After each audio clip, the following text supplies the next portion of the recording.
министри и премиера Заев.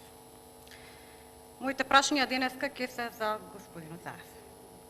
Иако не требаше така да биде, сакав да поставам прашања за образование, финанси, чист воздух, ама тоа во некое по-нормално време и за време на некоја по-нормална влада. Господине Заев, јас искрено не очекував денес ниту да ве видам во собранието, освен можеби во архивата каде што би ја поднеле својата оставка. Вие пред цела Македонија и сите нејзини граѓани изјавувавте во милион наврати. Преспанскиот договор ни гарантира членство во ЕУ. Да, господине Заев. Референдум под наслов Европска Македонија и цела кампања базирана на истото.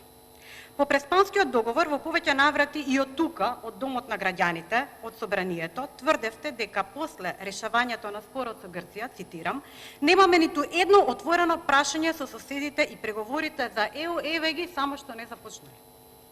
Ама рековте, после почна Пандорината кутија која вие ја отворивте со друг сосед, Бугарија, зашто ви беше кажано и повторувано милион пати и не послушавте се додека не ја заглавивте нашата европска иднина целост. Па продолживте со разговори за она за кое што ниту еден народ не ни дискутира. Идентитет и јазик. И не кажувајте повторно дека тоа се лаги, конструкции и манипулации на ВМРО, веќе цела македонска јавност знае дека тоа е целата вистина. Па со некоја си теза продолживте за тоа кои сме биле ние пред и по 45-та. 90% од пратениците овде во собранието, оние кои се избрани да го представуваат народот на Република Македонија, имаат родители родени по 45-та година, а баби и дедовци предци пред 45-та година. И во вашата теза, демек од немакедонци се изродија македонци. Заборавивте на нешто што науката го тврди, а тоа е колективната меморија која што имаме сите до еден. Еве, например, јас, мојата колективна меморија за тоа која сум, мојот идентитет, ја добивам од моето семејство и заедницата на која што припаѓам. Верувам дека така е за сите пратеници овде. Ниедна ли песна од Илинденско не сте чуле до дома додека сте растеле? Зборуваат за македонци, господине Заев. Изборуваат за Македонија. Илинденско е инаку, господине Заев, 1903 година, далеку пред 45-та година. Ама да, вие тврдите да не се посегнува по македонизам, заради тоа што било национализам. Па национализам ли барате од народ кој во османлиско било бележан како каурски, во српско како јужно-српски с убав глас за песна, во бугарски како благонадежен, во Југославија како југословенски, а сега по 30 години независност, поради вас и вашите политики, треба во сопствената држава да шепоти македонец. И без разлика што ќе кажете, сите знаат дека сте способен и повеќе од тоа да посегнете и по гробовите и колективната меморија и песните и сите нас како да сме предмет за продажба. Оти само тоа и го знаете. Па ќе ревидиравте историја, она која што ни најмалку не ја познавате. А на терката за образование е дискутабилно дали е потребен предметот историја, кој премиерот докажа во милион наврати дека никогаш не го не изучувал. Срам до срам, господине Заев. И уште изјавувате дека ако не ја внесете државата во ЕУ, ќе се повлечете демек од политичката сцена. Ја искрвавевте и земјава и луѓево во компромиси за датуми во стилот на не оваа среда, нама наредниот петок, и еве сте денес тука во законодавниот дом и јас немам зборови, не знам зашто сте вие тука. И немојте, ќе ве молам, со приказни за киселото грозје. Лоша била ЕУ.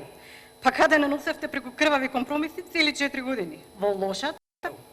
Да ве подсетам дека не донесовте во агонија на државно безобличување со тоа ветување. Престанете да го навредувате и народот, престанете да ја навредувате Македонија. Дали само народов приметува, никако вие, дека се некој друг ви е крив? До завчера тоа беше ВМРО, од вчера ви е ВМРО и ЕУ. Не претворивте во северна творевина, го навредивте и пониживте народот, за денеска да ширите ЕУ скептицизам? Моето прво директно прашање, апропо вашите изјави, дека по Преспанскиот договор немаме други прашања со соседите и започнуваме преговори со Европската Унија. Зошто не се започнати преговорите со Европската Унија? Барем еднаш обидете се да одговорите со вистината. Со лаги не сте ниту добар политичар, а уште помалку добар човек.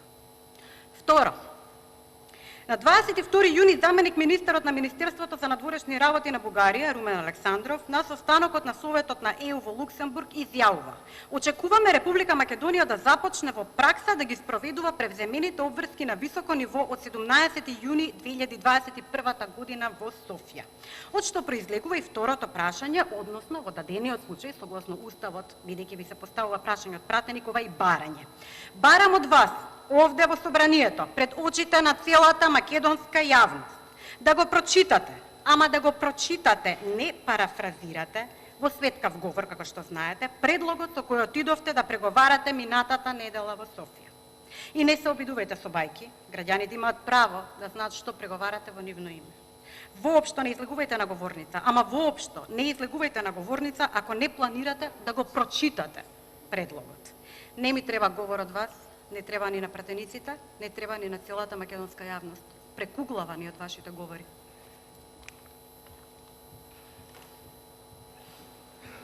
Ако добро ве разбрав, две прашања поставивте.